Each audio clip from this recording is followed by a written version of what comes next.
기도하심으로 우리 주일 찬양 예배 준비하며 나아가겠습니다. 아버지 감사합니다. 지금까지도 지난 한 주도 모두 주님의 은혜가 아니었으면 살아갈 수 없었던 우리들, 아버지 날개 아래 품으시고 아버지 우리를 은혜 가운데 거하게 하여 주셔서 감사합니다. 우리가 그 감사함을 아버지께 찬양함으로, 아버지께 예배함으로 올리고자 이곳에 모였습니다. 예배의 자리로 나온 우리 한 사람 한 사람 기억하시고 아버지 기뻐하여 주시옵소서. 모든 영광 아버지 홀로 받아 주시옵소서. 감사하며 우리 주 예수 그리스도 이름으로 기도드립니다. 아멘. 할렐루야. 지난 한 주도 우리 주님의 은혜로 살아왔음을 고백하며 이 찬양 함께 나아갔으면 좋겠습니다. 모든 것이 주님의 은혜임을 고백합니다. 이 호흡도, 주님 주신 평안도 모두 주님의 선물임을 함께 고백하길 원합니다.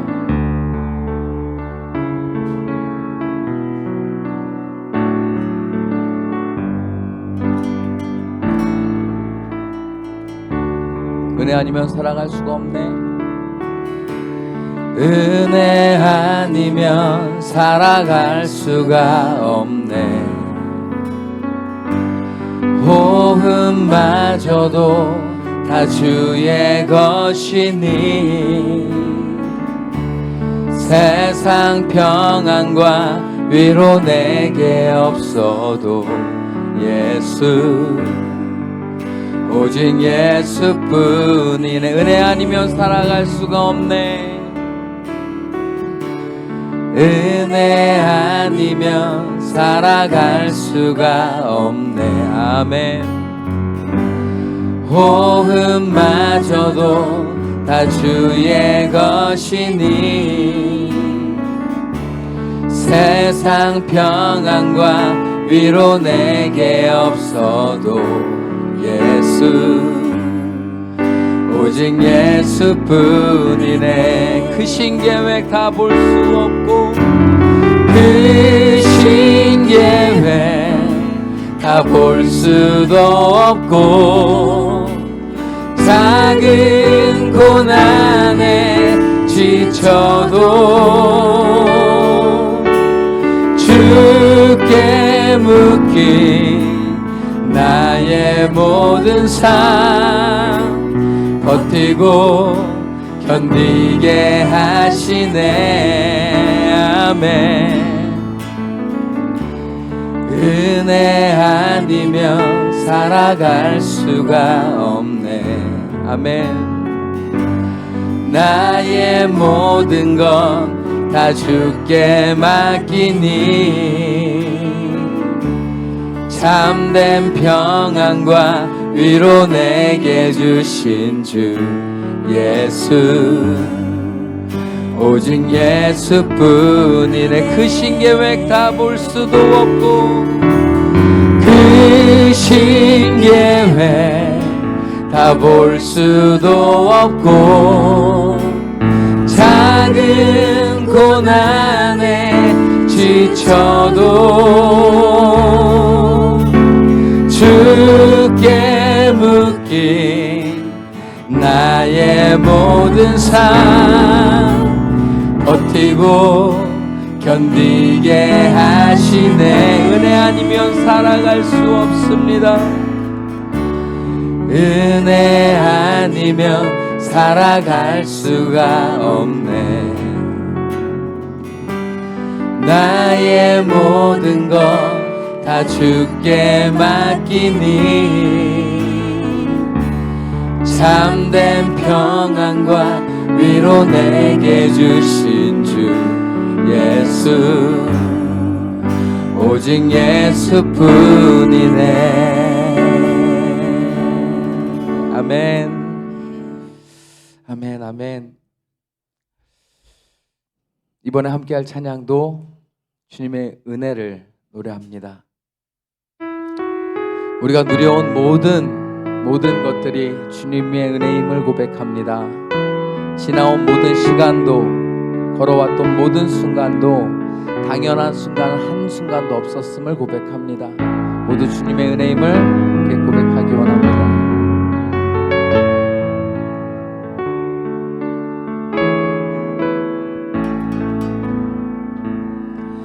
내가 누려왔던 모든 것들이,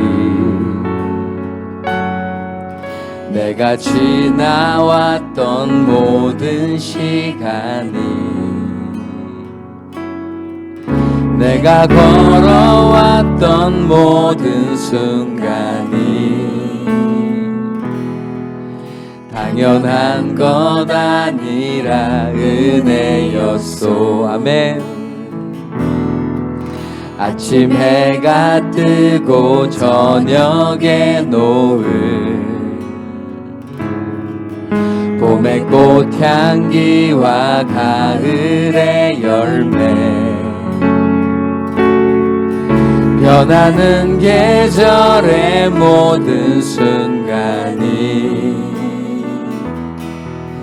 당연한 것 아니라 은혜. 모든 것이 은혜, 모든 것이 은혜, 은혜, 은혜, 한없는 은혜. 내 삶에 당연한 건 하나도 없었던 것을, 모든 것이 은혜, 은혜.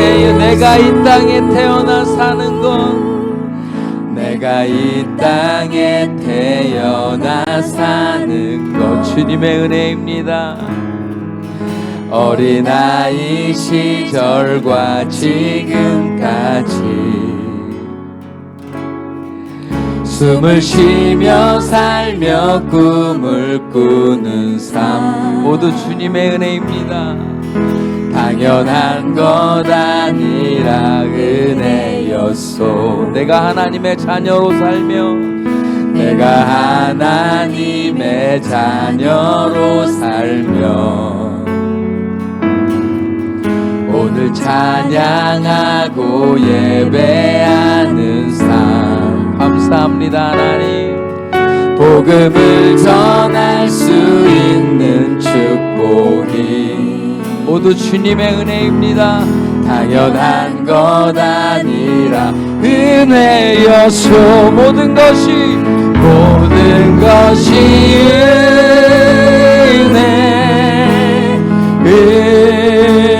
은혜, 은혜, 한없는 은. 아멘. 내 삶에 당연한 건 하나도 없었던 것을, 모든 것이 은혜, 이 모든 것이 은혜입니다. 모든 것이 은혜,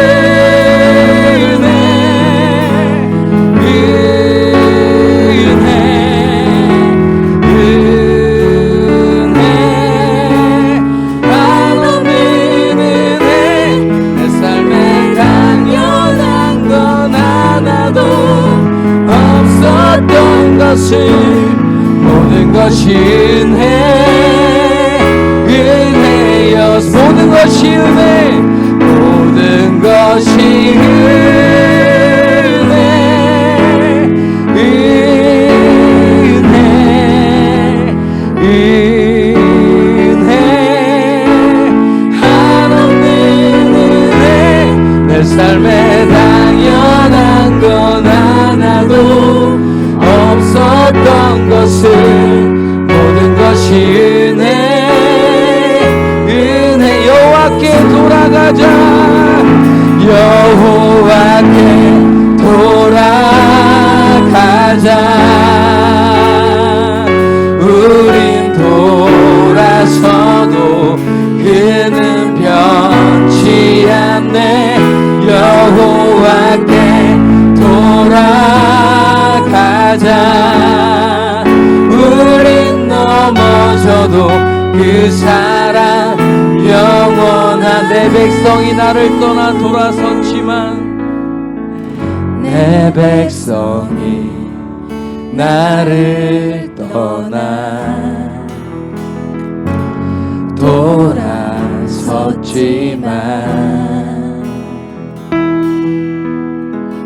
내 사랑이 내 백성을 포기 못하니 내 모든 것 내어주고 내 모든 것 내어주고 나 그들을 얻으리라. 여호와께 돌아가자. 여호와께 돌아가자. 우린 돌아서도 그는 변치 아멘. 여호와께 돌아가자. 우린 넘어져도 그 사랑 영원. 사랑은 오래 참고 사랑은 오래 참고 자신을 내어주네. 서로 사랑할 때 세상은 주보내. 사랑은 절대 지지 않. 여호와께 돌아가자. 여호와께 돌아가자. 우린 돌아서도 그는 변치 않네. 여호와께 돌아가자.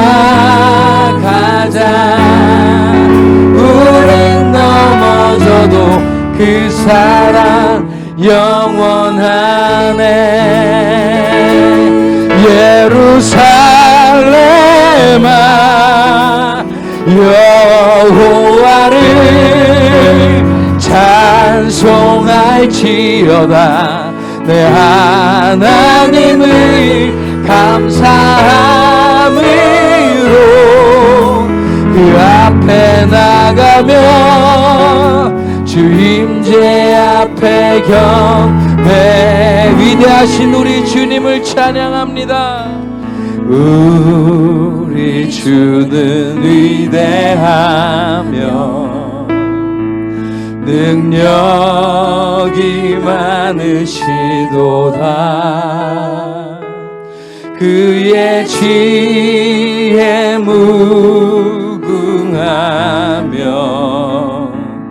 인자는 영원하도다. 상한 자들 고치시는 주님, 상한 자들 고치시며 상처를 싸매시도다. 아멘. 별들의 수를 세시며 이름을 붙이셨도다. 그가 구름으로 하늘을 덮으시며 그가 구름으로 하늘을 덮으시며 땅을 위하여 비 준비하시니. 예루살렘아 예루살렘아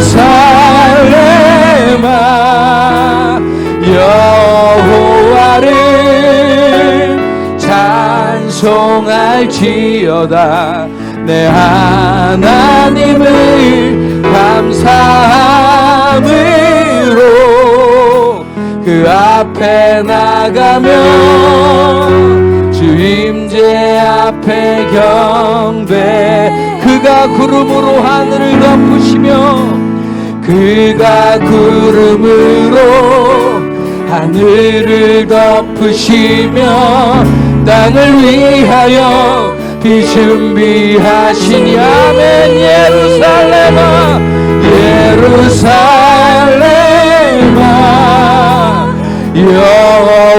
여호와를 찬송할지어다. 내 하나님을 감사함으로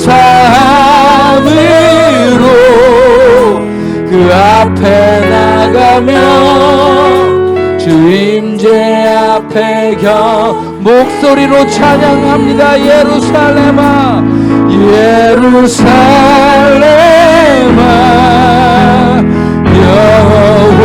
여호와를 찬송할지어다.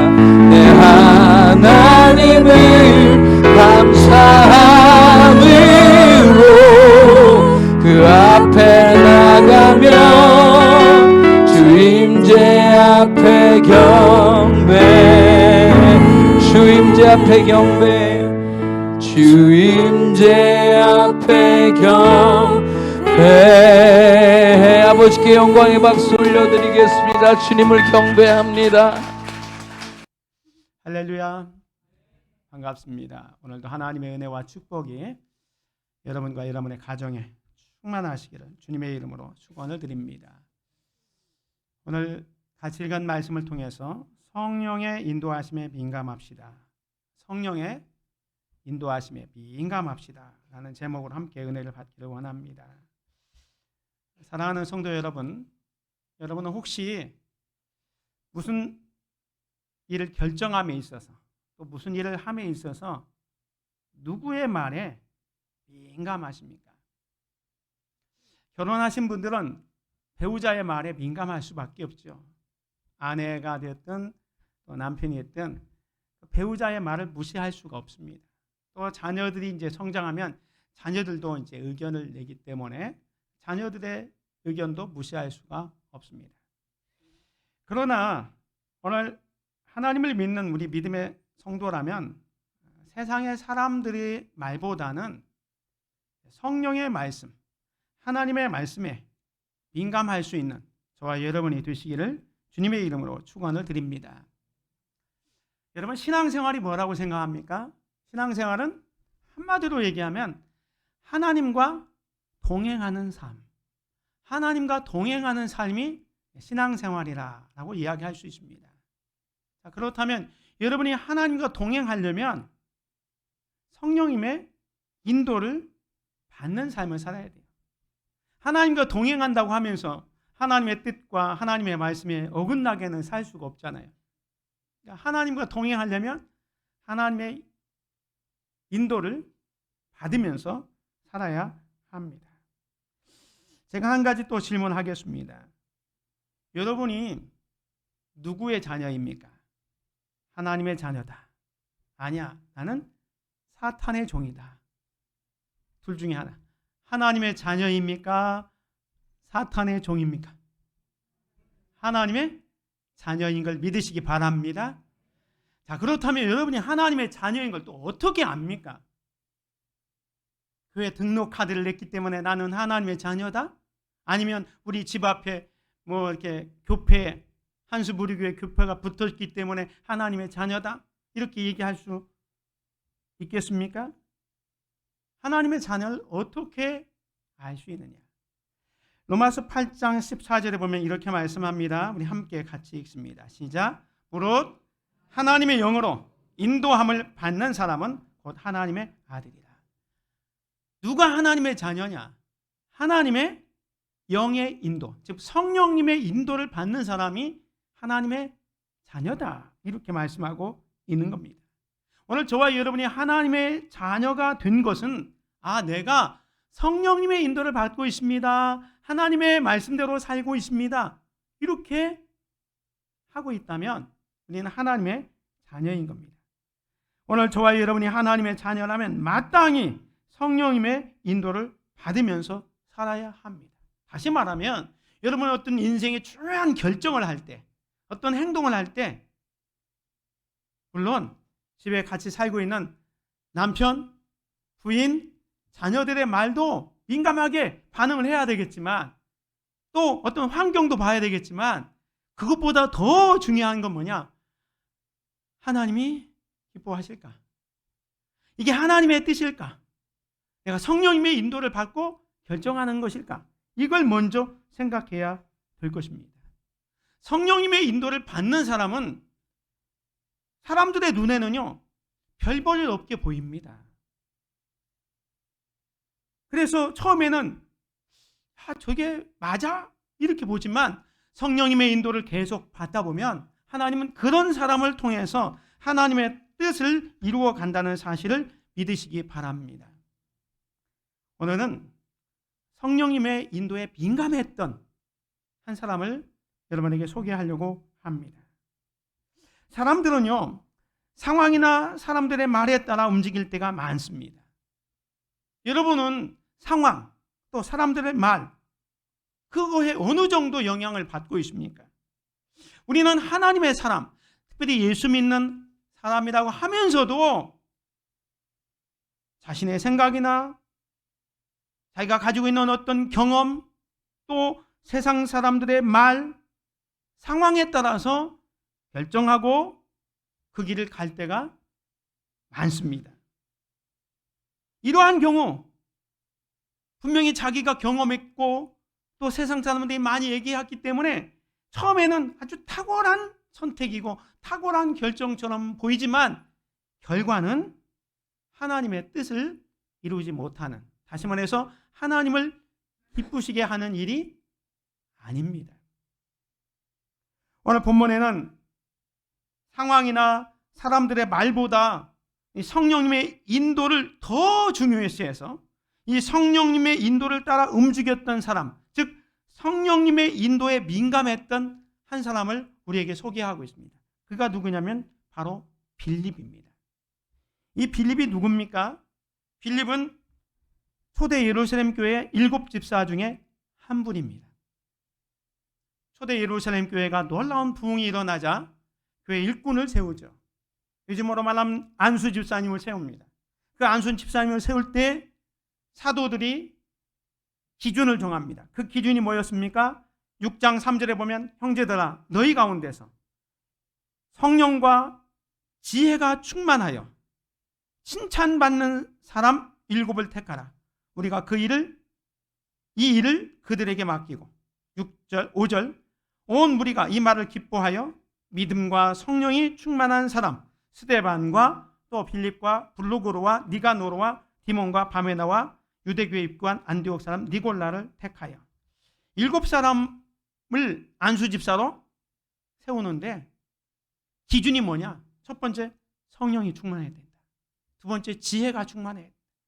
세 번째로 5절에 보면 믿음이 충만해야 된다. 그래서 3절 끝에 있는 것처럼 사람들에게 칭찬을 받는 사람이 집사로서 합당하다. 오늘 7 집사 중에 빌립이 여기에 포함되어 있습니다. 그럼 빌립은 분명히 성령 충만하고 지혜도 충만하고 믿음도 충만하고 사람들에게 칭찬받는 사람이었다라는 것을 알 수가 있습니다. 그리고 또 빌립은 어떤 사람이었습니까? 사마리아 전도의 선구자였습니다. 예루살렘 교회가 스데반 집사가 복음 증거하다가 돌에 맞아 순교합니다. 그 순교 때문에 예루살렘 교회가 핍박이 시작됩니다. 예수 믿는 자유가 박탈당하고 예수 믿는다는 것 때문에 죽음을 당할 수도 있기 때문에 12 사도 외에는 다 예루살렘을 떠나게 됩니다. 그래서 각자 신앙을 찾아서 떠나게 되는데 8장 4절에 보면 그 흩어진 사람들이, 즉 신앙의 자유를 찾아서 예루살렘을 떠난 사람들이 두루 다니며 복음의 말씀을 전할세.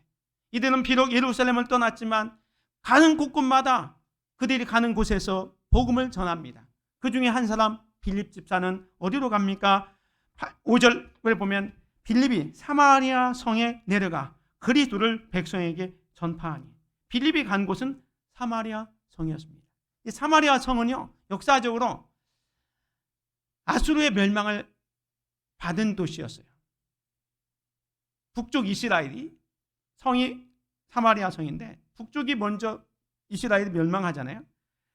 이 이스라엘이 멸망할 때 아수르 사람들이 그 자기 사람들을 이 사마리아 지역에 이주시킵니다. 그때 이 사마리아에 살고 있는 유대인들이 그 아수르 사람들과 결혼하게 됩니다. 그래서 사마리아 지역은 혼혈족이 많이 생기게 됩니다. 아수르도 멸망하고 나중에 유다도 멸망하고 이제 됐지만 나중에 역사적으로 유대 민족들은 저 북쪽 이스라엘 사마리아 사람들은 이방인의 피가 섞였다 해서 이 사마리아 사람들과는 상종하지 않습니다. 요한복음 4장에 보면 예수님께서 그 사마리아 여인을 만나서 물을 좀 달라 하니까 그 사마리아 여인이 뭐라고 합니까? 당신은 유대인인데, 유대인 남자인데 왜 사마리아인 나에게, 여자에게 물을 달라 합니까? 왜? 그 당시 유대인들은 사마리아 사람들과 상종하지 않았어요. 왜? 이 사람들은 자기들은 하나님의 선택된 단일 민족인데 여기 사마리아 사람들은 혼혈족 이방인의 피가 섞였다 해서 개취급을 했거든요. 그래서 유대인들이 사마리아 땅을 잘 이렇게 가지 않았어요. 그런데 오늘 본문에 빌립은 그 사마리아 성에 내려갑니다. 빌립이 사마리아 성에 내려간 이유가 뭘까요? 예수님께서 승천하시면서 오직 성령이 너희에게 임하시면 너희가 권능을 받고 예루살렘과 온 유다와 사마리아와 땅끝까지 이르러 내 증인이 되라. 예수님은 예루살렘뿐만 아니라 유다, 더 나아가서 사마리아까지 땅끝까지 복음을 전하라 했어요. 빌립 집사는 그거 생각하대요. 사마리아, 유대인들이 싫어하는 땅이지만 그곳에 가고 싶은 거예요. 주님의 명령이니까. 그래서 지금 사마리아 땅에 간 겁니다. 그리고 이 사역이 얼마나 놀라운 사역이었냐면 6절에 보면 많은 표적과 능력이 있는 빌립 집사였습니다. 무리가 빌립의 말도 듣고, 이 빌립의 말은 예수님을 증거하는, 복음을 증거한 겁니다. 행하는 표적도 보고 한 마음으로 그가 하는 말을 따르더라. 많은 사람에게 붙었던 더러운 귀신들이 크게 소리를 지르며 나가고 또 많은 중풍병자와 못 걷는 사람이 나으니 그 성에 큰 기쁨이 있더라. 빌립 집사가 요즘으로 말하면 정말 능력이 탁월한 그런 전도자였어요. 그래서 사마리아 전도할 때 놀라운 역사들이 일어나게 된 겁니다. 그래서 빌립의 현재 상황을 보면 이 사마리아에 놀라운 부흥이 일어나고 있다는 거예요. 오늘 본문 말씀 다시 6절에서 8절 보면 빌립 집사가 복음 증거하고 말씀을 증거할 때 놀라운 능력들이, 표적들이 일어나는데 그 첫 번째가 뭐냐면 영적인 능력이 일어납니다. 많은 사람에게 붙었던 더러운 귀신들이 크게 소리 지르며 나갑니다. 사도 이 빌립 집사가 성령 충만해서 능력 있게 예수 그리스도의 복음을 증거하니까 이 더러운 귀신들이 그 사마리아 사람들에게서 다 나가게 됩니다. 이게 영적 부흥이 일어나는 거죠. 뿐만 아니라 육체적으로도 많은 중풍병자와 못 걷는 사람이 나으니, 못 걷는 사람도 일어나 걷게 되는 거예요. 육체적인 회복, 육체적인 해방까지 일어나게 됩니다. 그래서 그 성에 큰 기쁨이 있게 됩니다. 이 사마리아 사람들은요 별로 기쁨이 없었어요. 왜냐하면 아까 말씀드린 것처럼 자기는 유대인인데 똑같은 유대인들이 자기들은 개취급하고 이방인 취급하니까 살아도 사는 것 같지 않는 그런 삶이었거든요. 그런데 복음이 들어오니까 이 사마리아에 놀라운 변화가 일어나서 영적 부흥과 육체적인 병고침 일어나니까 마음에 그 억눌렸던 우울, 좌절 이런 것들이 다 사라져서 그 성에 큰 기쁨이 있게 됩니다. 놀라운 부흥의 역사가 이 사마리아 땅에 일어나고 있습니다. 이 부흥이 얼마나 컸던지요. 이 사마리아 지역에 아주 유명한 사람이 있었습니다. 누구냐면 시몬이라는 사람입니다. 이 시몬이라는 사람은 그 앞에 성경을 보면 아주 능력을 행하는 마술사였어요. 근데 그 마술이 너무 능력이 많아가지고 마치 하나님의 능력처럼 사람들이 이야기합니다. 그래서 나이가 많은 사람은 또 나이가 적은 사람까지 다 이 시몬을 존경하고 따릅니다. 그런데 이 빌립 집사가 와서 예수님의 복음을 전하니까요, 이 마술사 시몬이 예수님을 영접하게 됩니다. 여기 보면 빌립이 하나님 나라와 및 예수 그리스도의 이름에 관하여 전도함을 그들이 믿고 남녀가 다 세례를 받으니, 같이 봅니다. 시작. 시몬도 믿고 세례를 받은 후에 전심으로 빌립을 따라다니며 그 나타나는 표적과 큰 능력을 보고 놀라니라. 시몬도 예수 그리스도를 믿게 되고 세례를 받습니다. 그리고 나서 전심으로 빌립을 따라다닙니다. 빌립을 따라다녔다는 것은 이제 예수 믿고 예수님의 제자로 살아가겠다. 이런 거죠.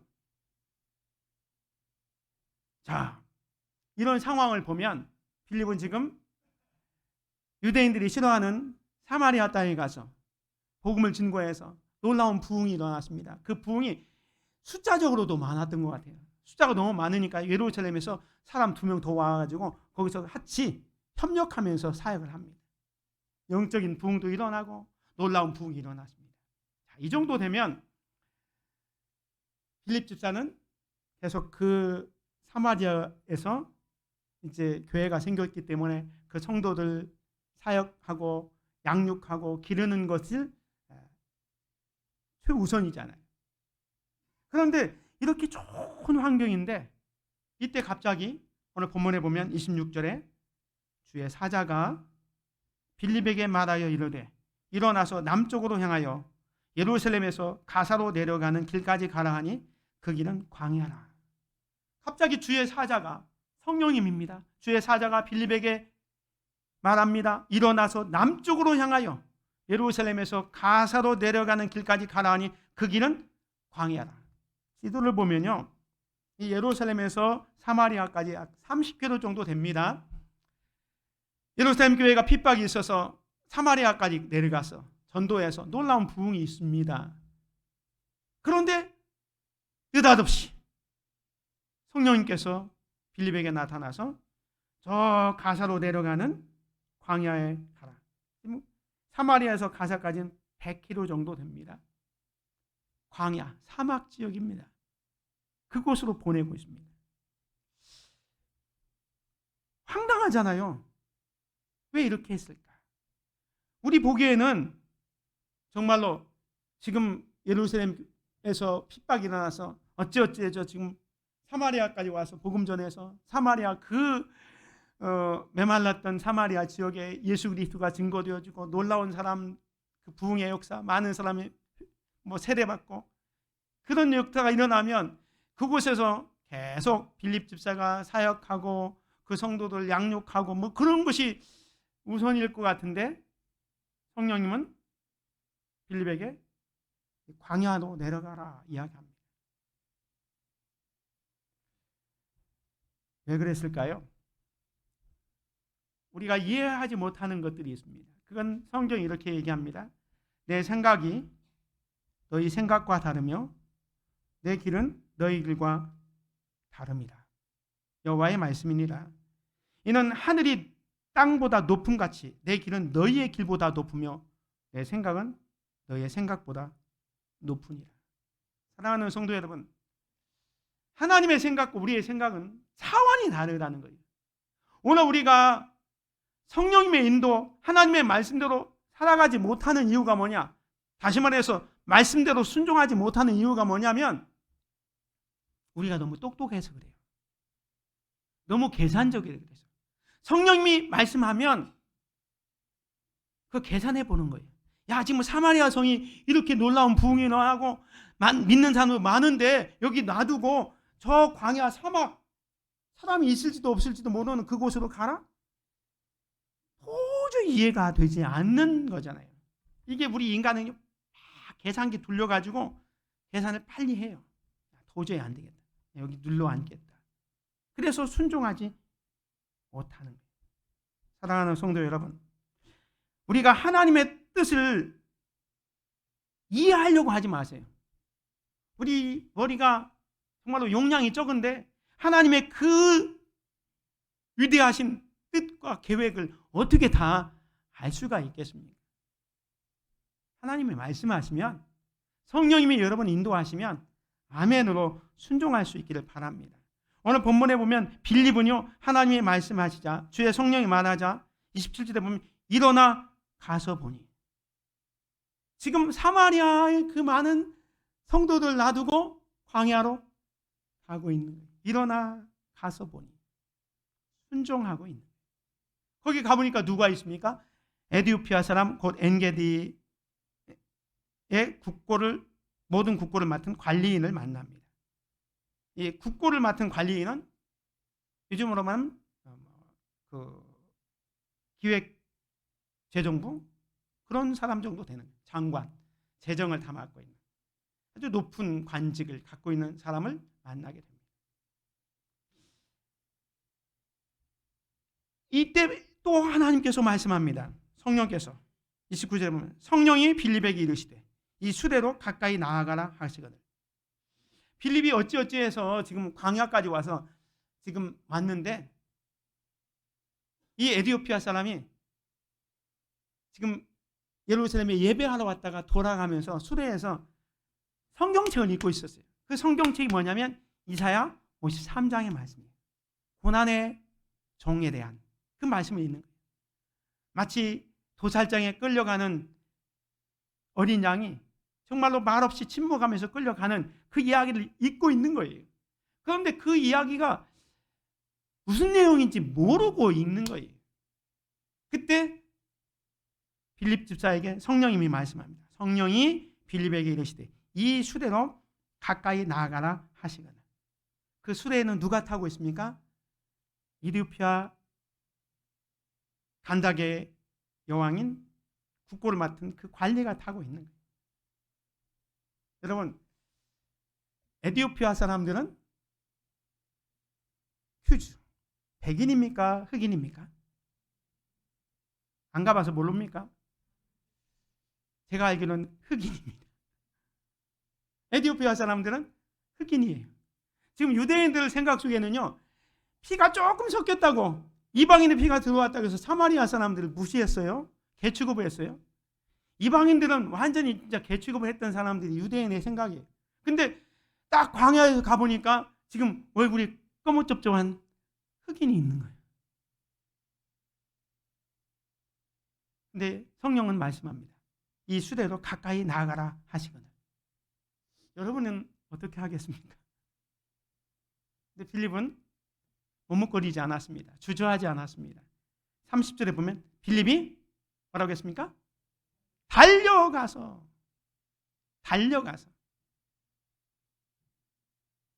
빌립이 얼마나 성령님의 인도에 민감한지를 여기서 보여줄 수 있습니다. 빌립이 성령님 내가 여기까지 왔는데 하필이면 왜 저 흑인입니까? 주저하고 머뭇거릴 수 있는데 빌립이 달려가는 거예요. 상황을 보거나 어떤 사람의 말을 보다 지금 성령님의 인도하심, 하나님의 말씀에 민감해서 달려가는 거예요.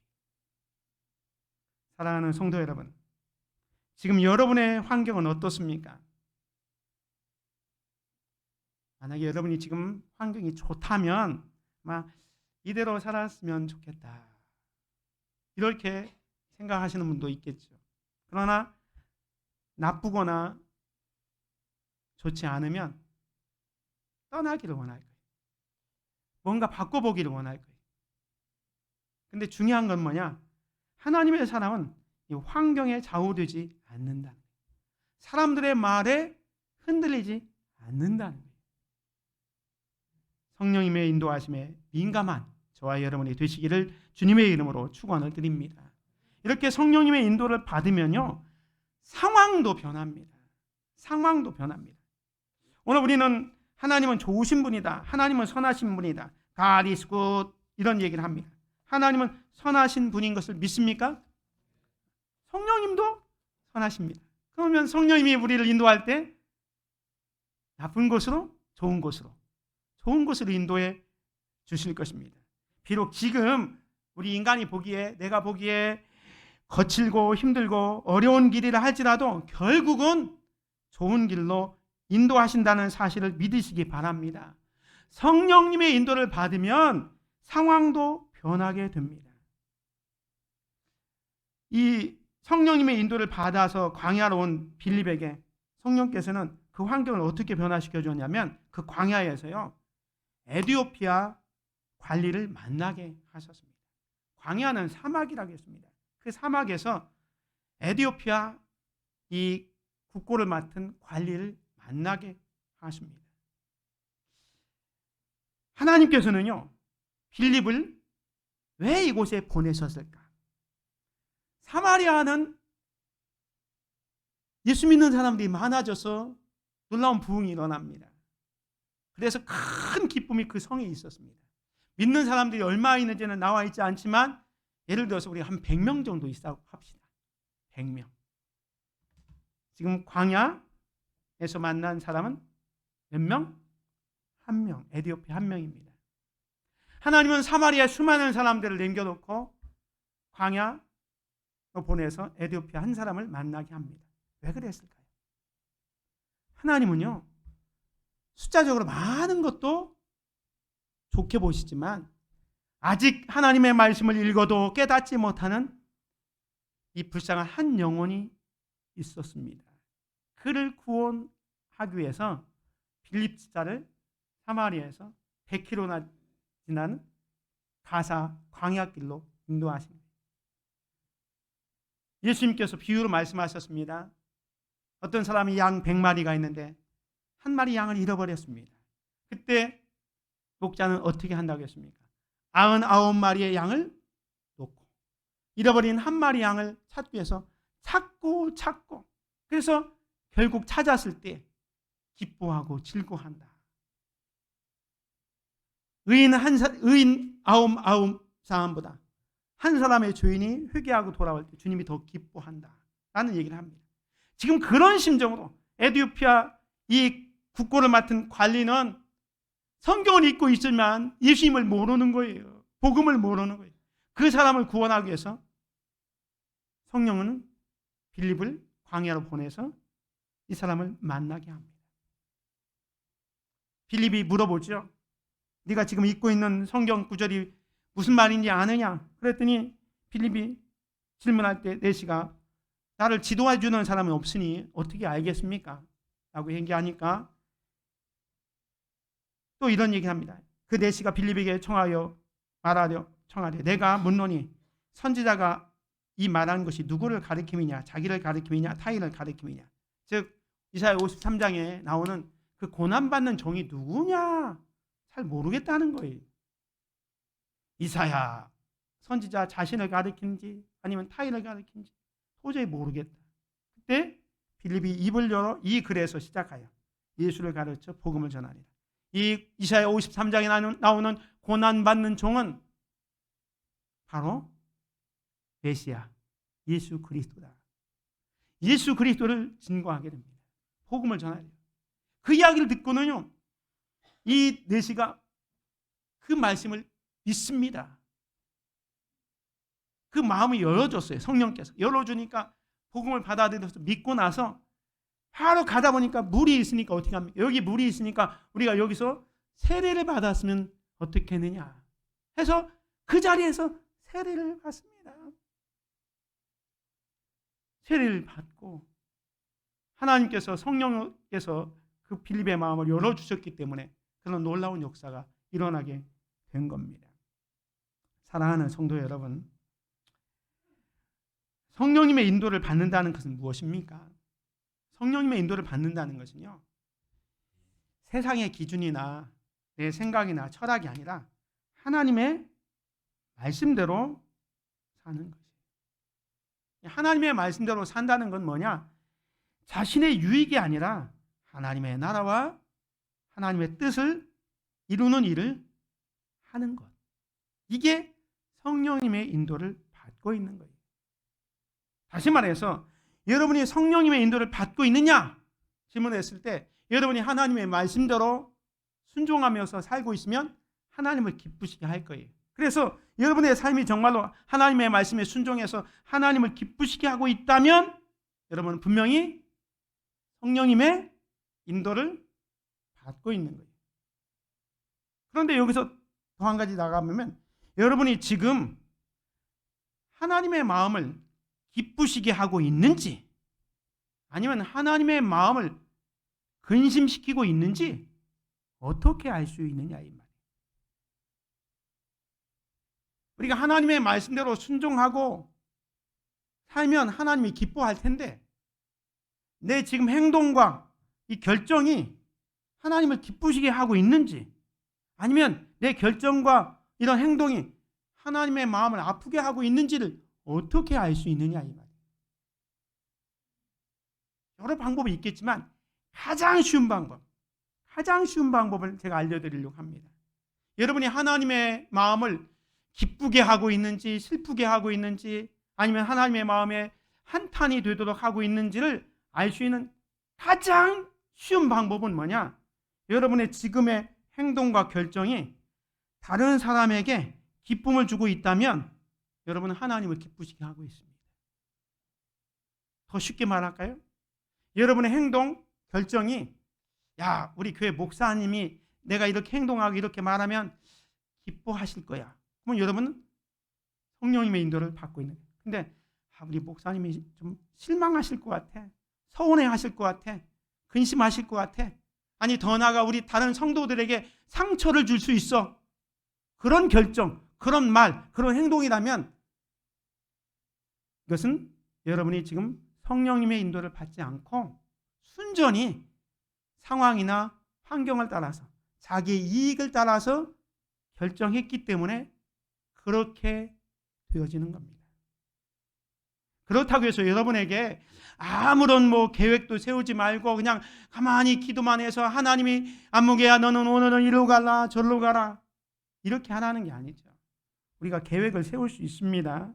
잠언 16장 9절에 보면 사람이 마음으로 자기의 길을 계획할지라도 그의 걸음을 인도하시는 이는 여호와시니라. 여러분이 계획을 세워야 됩니다. 근데 하나님 안에서 계획을 세워야 되죠. 그러면서 내가 이렇게 계획할지라도 이 걸음을 인도해 주시는 분은 최종 결정권자는 하나님이시다라는 것을 인정하고 사는 겁니다. 여러분, 지금 우리는 누구의 말, 누구의 지시에 민감합니까? 여러분은 혹시 사람이나 환경에 따라 움직이기보다 하나님의 말씀, 성령님의 인도하심에 민감합니까? 성령님의 인도를 받으면요, 상황도 변하게 되고 결국은 좋은 결과가 있다는 사실을 믿으시기 바랍니다. 지금 우리가 누구의 인도를 받느냐에 따라서 여러분의 미래가 좌우됩니다. 다시 말하면 성령님의 인도하심에 순종하고 있다는 것과 사람의 말이나 내 경험이나 내 철학을 따라가는 것, 선택지가 두 개 있습니다. 성령님의 인도를 따라가는 길, 아니면 내 생각과 내 뜻, 또 세상 방법을 따라서 가는 길. 근데 이 길에서 어느 길로 가느냐에 따라서 결과는 엄청나게 차이가 납니다. 성경에 보면요, 환경을 따라간 사람들에 대해서 이야기해 준 경우가 있습니다. 대표적인 경우가 롯입니다. 아브라함의 조카 롯이 하나님께서 축복해 주셔서 아브라함도 부자가 되고 롯도 부자가 됐습니다. 길에는 가축들이 많았습니다. 그런데 이 종들이 아브라함의 종과 롯의 종이 서로 그 좋은 꼴을 차지하기 위해서 서로 싸웁니다. 그래서 아브라함이 하루는 부르지요. 조카야, 네 종들과 내 종이 서로 싸우니까 좀 우리 거리가 좀 떨어져 지냈으면 좋겠다. 그래서 롯에게 선택권을 주죠. 네가 좌하면 나는 우하고 네가 우하면 나는 좌할 테니까 네가 먼저 선택해라. 그랬더니 창세기 13장 여기 10절에 보면 이에 롯이 눈을 들어 요단 지역을 바라본즉 소알까지 온 땅이 물이 넉넉하니 여호와께서 소돔과 고모라를 멸하시기 전이었으므로 여호와의 동산 같고 애굽 땅과 같았더라. 이 롯이 눈을 들어보니까 요단에 물이 철철 넘쳐 흐르고 있습니다. 소돔과 고모라 성이 멸망 전이었기 때문에 여호와의 동산 에덴 동산 같이 보였습니다. 그리고 애굽 땅처럼 풍요한 땅처럼 보였어요. 그래서 어떻게 합니까? 11절 그러므로 롯이 요단 온 지역을 택하고 동으로 옮깁니다. 그런데 성경은 13절에 이런 얘기를 해줍니다.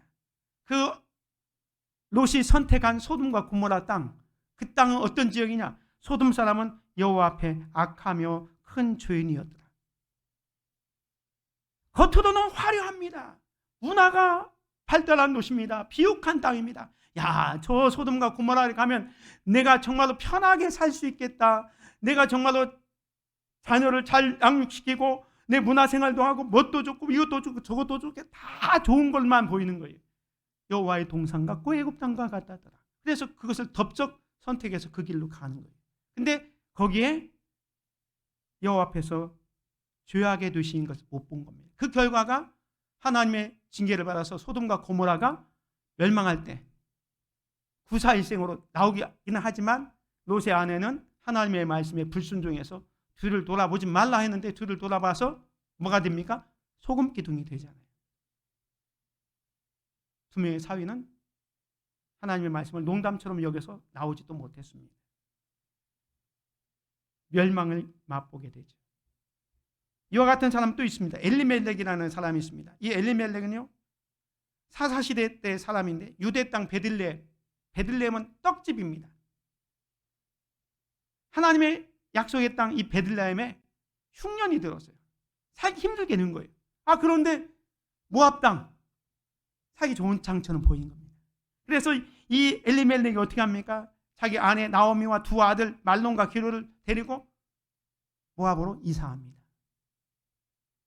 3절 4절 보면 모압으로 이사 가자마자 엘리멜렉 죽습니다. 10년을 살면서 거기서 두 아들 말론과 기론도 죽습니다. 이 결과가 뭡니까? 성령님의 인도를 받는 게 아니라 그냥 눈에 보이기에 지금 여기 힘드니까 기근이 있고 흉년이니까 저 모압 땅으로 이사 가자. 이게 바로 환경을 따라간 결과입니다. 결과가 죽음이었습니다. 또 사람의 말을 따라간 백부장의 결과를 보십시오. 이 사도행전 27장의 사건은 사도 바울이 체포돼서 로마에 항소를 해서 로마로 재판받으러 갈 때 그 압송의 책임자가 백부장이었어요. 이 바울이 이제 겨울이 가까워서 백부장에게 얘기합니다. 지금 겨울이 가까웠기 때문에 이 지중해가 얼 수도 있고 또 어려움을 당할 수 있으니까 여기서 겨울 지나고 봄에 떠나면 좋겠다라고 얘기합니다. 여러 날이 걸려 금식하는 절기가 이미 지났으므로 항해하기가 위태한지라 바울이 그들을 권하여 말하되 여러분이요 내가 보니 이번 항해가 하물과 배만 아니라 우리 생명에도 타격과 많은 손해가 끼치리라 하되 11절 같이 봅니다. 백부장이 선장과 선주의 말을 바울의 말보다 더 믿더라. 이 백부장 바울을 압송해 가는 책임자입니다. 백부장이 누구의 말을 더 믿었습니까? 선장과 선주의 말을 바울의 말보다 더 믿은 거예요. 바울은 하나님의 사람입니다. 성령의 사람입니다. 그러면 바울의 말을 따랐다면 어려움이 없었을 텐데 선장과 선주는 무슨 말이야? 우리가 이것보다 더 어려운 항해도 했었고 얼마든지 지중해 건너갈 수 있다. 자기들의 경험만 믿고 항해를 합니다. 성경을 보면 처음에는 순항합니다. 그래서 자기들이 우리가 옳았잖아 했잖아요. 근데 몇 날이 못 지어서 광풍이 일어나서 유라굴로 광풍이 일어나서 14일 동안 정말로 죽다 살잖아요. 죽을 고생을 합니다. 배에 실었던 모든 화물들 자기들 보물들 다 버리고 생명만 겨우 살게 됩니다. 사람의 말을 따라간 결과가 이거였습니다. 반면에 오늘 본문에 보면 성령의 인도함을 받았던 빌립의 결과는 뭡니까? 사마리아에서 광야에 갔지만 그 광야에서 에티오피아 한 사람을 만납니다. 이 한 사람 예수 그리스도를 알지 못하는 아직 구원에 이르지 못한 한 영혼을 만나서 그 영혼을 구원시키는 놀라운 역사가 일어나요. 우리는 숫자가 많으면 좋다고 생각하는데 하나님은 한 영혼의 소중함을 여기에서도 보여주고 있는 거예요. 빌립은 이 에티오피아 사람에게 복음 전해서 에티오피아가 복음이 들어가는 그 아프리카에도 선교가 들어가는 이런 역사가 있게 됩니다. 성령 인도함을 받았던 사람 가운데 바울, 여러분 바울의 이야기는 잘 알잖아요. 바울이 전도여행을 막 준비하면서 1차 전도여행을 마치고 2차 전도여행을 준비할 때 아시아로 가기 위해서 준비를 합니다. 그런데 성령께서 환상을 보내서 아시아로 가지 말고 마게도냐로 가라. 마게도냐는 지금의 터키 지방이었던 그 유럽 지역을 말합니다. 마게도냐로 가라. 바울이 그 환상을 보았을 때 우리가 곧 마게도냐로 떠나기를 힘쓰니, 이 바울도 성령에 민감해서요, 자기 계획은 다 아시아로 정했지만 그 환상을 보고 마게도냐로 떠납니다. 막막했지만 하나님께서는 마게도냐에 도착했을 때 마게도의 첫 성 빌립보에서 누구를 만나냐면 이 두라드라 시에 있는 자색 옷감 장사 누디아를 만납니다. 이 누디아를 통해서요, 빌립보 교회가 세워지고 세계 선교의 초석이 마련되게 되었던 겁니다. 성령의 인도함을 받을 때에 하나님께서 놀랍게 준비해 주시고 그 결과가 좋게 됨을 보게 됩니다. 사랑하는 성도 여러분, 말씀을 마치겠습니다. 성령님의 인도하심에 민감하십시오. 환경이나 사람들의 말에 따라 결정하거나 행동하지 마십시오. 때로는 그 성령님의 인도하심이 지금 우리의 이성으로, 우리의 지식으로 이해가 되지 않다 하더라도 순종하면, 오늘 빌립이 일어나서 가서 보니, 달려가니, 성령의 인도함에 민첩했잖아요. 순종하면 결과는 언제나 좋습니다. 그 놀라운 축복을 경험하는 저와 여러분이 되시기를 주의 이름으로 축원을 드립니다. 은혜로우신 아버지 하나님, 감사합니다.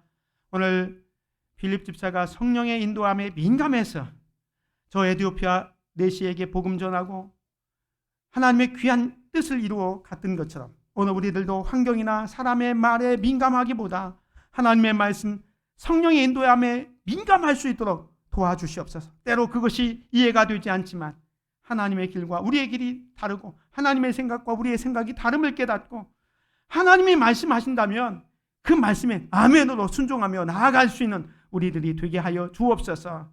예수 그리스도의 이름으로 기도드립니다. 아멘.